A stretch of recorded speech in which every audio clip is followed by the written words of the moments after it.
మాజీ MP విజయసాయిరెడ్డికి Mangalagiri CID పోలీసులు నోటీసులు జారీ చేశారు. బుధవారం ఉదయం 11 గంటలకు విచారణకు హాజరు కావాలని విజయసాయిరెడ్డిని ఆదేశించారు. నోటీసులో 506, 384, 420, 109, 467, 120/B, రెడ్ విత్ 34 ఐపీసీ సెక్షన్ల సిఐడి అధికారులు ప్రస్తావించారు. మాజీ ఎంపీకి సిఐడి ఎస్పీ నోటీసులు అందించినట్లు తెలుస్తుంది. హైదరాబాద్కు చెందిన కొందరు వ్యక్తులు ఇచ్చిన ఫిర్యాదు మేరకు విచారణకు రావాలని ఆదేశించినట్లు తెలుస్తుంది.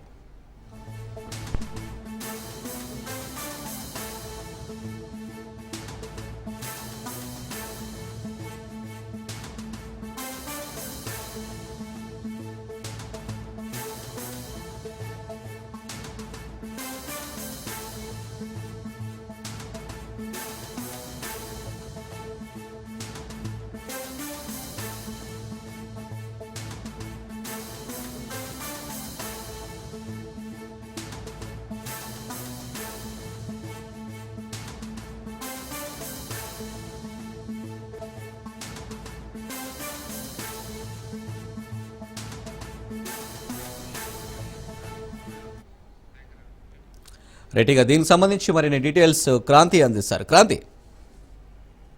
అనిల్, మాజీ ఎంపీ విజయసాయిరెడ్డికి మంగళగిరి సిఐడి పోలీసులు నోటీస్ ఇచ్చినట్టు తెలుస్తుంది.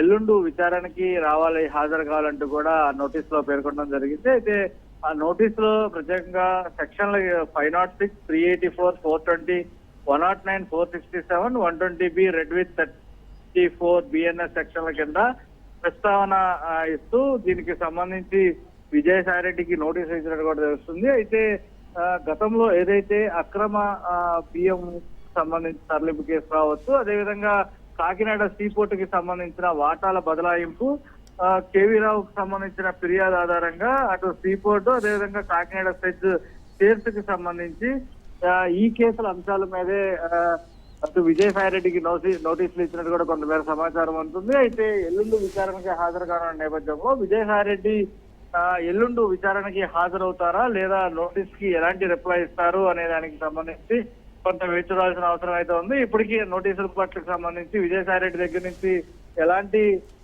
స్పందన రాలా. అయితే ఇప్పటికే ఈ కేసులో వైసీపీ ఎంపీ వైవి సుబ్బారెడ్డి తనయుడు వైవి విక్రాంత్ రెడ్డి, వైసీపీ ఎంపీ విజయసాయిరెడ్డి సంబంధించి ఆయన అల్లుడు సోదరుడు శరత్చంద్రారెడ్డి, విజయసాయిరెడ్డి నామినీ సంస్థగా చెప్పుకొస్తున్న PKF Sridhar and Santhanam LLP ప్రతినిధులకు సైతం ఈడీ ఇటీవలే నోటీసులు అయితే జారీ చేసింది. అయితే పలు కారణాలతో వీరంతా విచారణకి హాజరు కాకపోవడంతో వైసీపీ ఎంపీ మాజీ ఎంపీ విజయసాయిరెడ్డి ఈ గతంలో ఈడీకి కూడా నోటీసులు ప్రస్తుతం పంపిన పరిస్థితి అయితే ఉంది. ఇక దీనికి సంబంధించి కూడా హాజరు కావాలంటూ ఇప్పటికే ఎంపీ విజయసాయిరెడ్డికి సిఐడి అధికారులు నోటీస్ ఇవ్వడం జరిగింది. అయితే దీనికి సంబంధించి వ్యవహారం ఎల్లుండి ఉదయం 11 గంటలకి విచారణకి రావాలంటూ కూడా నోటీస్ లో పేర్కొన్నారు. విజయవాడ సిఐడి కార్యాలయానికి విచారణకి రావాలంటూ కూడా ఆ నోటీసులో స్పష్టంగా ఆదేశాలు అయితే జారీ చేసిన పరిస్థితి అయితే ఉందని.